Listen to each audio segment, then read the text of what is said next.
Assalamualaikum warahmatullahi wabarakatuh. Saya dan Faradisha akan menjelaskan manajemen informasi sistem untuk mengerjakan ujian tengah semester ini. Manajemen informasi sistem. Sistem. Pengertian dari sistem adalah suatu susunan yang teratur dari kegiatan-kegiatan yang saling berkaitan dan susunan prosedur-prosedur yang saling berhubungan yang melaksanakan dan mempermudah kegiatan-kegiatan utama organisasi atau institusi. Informasi. Pengertian dari informasi adalah data yang telah diproses atau diolah sehingga memiliki arti atau manfaat yang berguna. Contoh, data adalah fakta, angka-angka atau statistik yang daripadanya dapat menghasilkan kesimpulan. Manajemen. Pengertian manajemen sebagai proses. Manajemen adalah kegiatan yang dilakukan untuk menyelesaikan suatu pekerjaan secara bersama-sama atau melibatkan orang lain demi mencapai tujuan yang sama. Pengertian manajemen sebagai subjek. Manajemen adalah orang atau orang-orang yang melaksanakan kegiatan tersebut. Manajemen informasi. Manajer mengelola 5 jenis sumber daya. Yang pertama, manusia, material. Yang ketiga, mesin termasuk fasilitas dan energi. Yang keempat, uang. Yang kelima, informasi termasuk data. Dari keempat atas tersebut, sumber daya fisik yang termasuk informasi atau data itu masuknya ke sumber daya konseptual. Sumber daya. Pengertian dari sumber daya. Sumber daya fisik akan dikelola setelah diperoleh agar saat diperlukan sumber daya tersebut siap digunakan secara maksimal. Bila perlu diganti sebelum sumber daya tersebut menjadi tidak efisien atau usang. Contoh penggantian sumber daya, upgrade mesin, rekrutmen pegawai baru, dan sebagainya.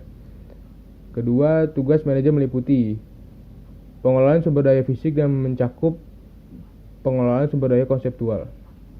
Mendapatkan data mentah, lalu mengelolanya sehingga menghasilkan informasi yang berguna, baru setelah itu memanfaatkan secara efektif untuk mengambilkan keputusan dan jika perlu mengganti informasi yang usang. Seluruh kegiatan tersebut memperoleh informasi menggunakan seefektif mungkin dan membuangnya di saat yang tepat disebut manajemen informasi. Alasan yang perlu diberikan perhatian pada manajemen informasi terbagi dua. A. Kompleksitas kegiatan bisnis meningkat. 1. Pengaruh ekonomi internasional. 2. Persaingan dunia. 3. Kompleksitas teknologi yang semakin meningkat. 4. Batas waktu yang singkat. 5. Kendala-kendala sosial. B. Kemampuan komputer yang semakin baik. Pemakaian semakin tahu bagaimana mendayagunakan komputer untuk membantu pekerjaannya. Manajer dan sistem. Berikut adalah siklusnya, terdiri dari tujuan, mekanisme pengendalian, input, proses, output, dan kembali lagi ke mekanisme pengendalian. Keahlian manajemen. Seorang manajer yang berhasil harus memiliki banyak keahlian, tetapi ada dua yang mendasar, keahlian komunikasi dan keahlian pemecahan masalah.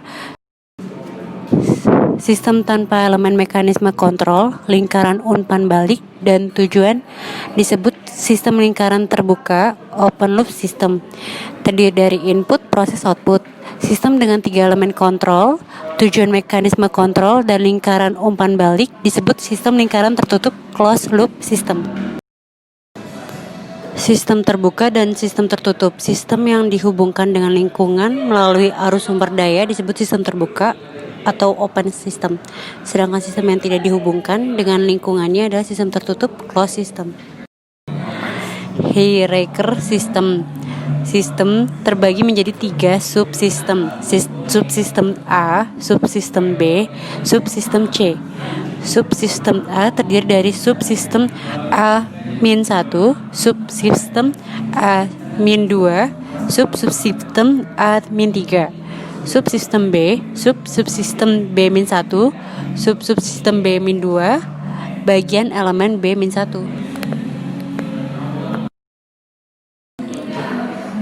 Sistem. Supersistem terdiri dari 2 subsistem elemen. Suatu pandang sistem atau sistem view terdiri dari 1 kompleksitas struktur organisasi atau rincian pekerjaan, 2 tujuan yang baik, 3 kerjasama semua bagian dalam organisasi, 4 keterkaitan organisasi dengan lingkungan, 5 penilaian yang tinggi pada informasi dengan feedback. Evolusi sistem informasi berbasis komputer. 1. Fokus awal pada data, bagaimana mendapatkan data. 2. Fokus baru pada informasi, bagaimana mengolah data. 3. Fokus revisi pada pendukung keputusan, DSS. 4. Fokus kini pada komunikasi, otomatisasi kantor. 5. Fokus potensial pada konsultasi sistem pakar. Ya, akan saya lanjutkan presentasinya. Model penggunaan SIBK dalam pemecahan masalah. Keputusan meliputi masalah dan informasi, kemudian menghasilkan pemecahan. Sistem informasi berbasis komputer SIBK. Sistem informasi akuntansi, kemudian sistem informasi manajemen, kemudian sistem pendukung keputusan, kemudian sistem otomatisasi kantor, dan yang terakhir sistem pakar. Selanjutnya para spesialisasi informasi, pihak yang terkait SIM, pemakai, kemudian pengolah database, kemudian analisis sistem, kemudian programmer, kemudian operator, kemudian komputer, balik lagi ke pemakai, dan kemudian yang terakhir spesialis jaringan. Faktor mendorong menuju end user computing. Yang pertama, meningkatnya pengetahuan tentang komputer. Yang kedua, pengetahuan. Yang ketiga, antrian jasa informasi. Yang keempat, perangkat keras yang murah. Yang kelima, perangkat lunak siap pakai. Selanjutnya, siklus kehidupan sistem atau System Life Cycle SLC. Yang pertama, tahap perencanaan. Yang kedua, tahap analisa. Yang ketiga, tahap rancangan. Yang keempat, tahap penerapan. Yang kelima, tahap penggunaan. Selanjutnya, mengelola SIBK, peran manajer dan spesialis informasi selama siklus kehidupan sistem. Tahap pertama, perencanaan. Tahap kedua, analisis. Tahap ketiga, rancangan. Tahap keempat, penerapan. Tahap kelima, penggunaan. Manajer, mendefinisikan masalah, mengatur, dan mengatur. Spesialis informasi, mendukung melaksanakan penelitian sistem, merancang sistem, menerapkan sistem, menyiapkan sistem. Ringkasan dari materi ini terdiri dari definisi sistem informasi dan manajemen, sumber daya fisik dan konseptual, tingkatan keahlian dan pengetahuan manajemen, sistem terbuka dan tertutup, pandangan manajer terhadap sistem atau sistem view, evolusi SIBK, tingkatan para spesialis informasi dan kecenderungan end user computing, peran spesialis informasi di masa kini terhadap EUC, siklus hidup sistem, mengelola SIBK. Sekian presentasi dari kelompok kami. Mohon maaf bila ada kekurangan. Terima kasih sebelumnya. Selamat malam.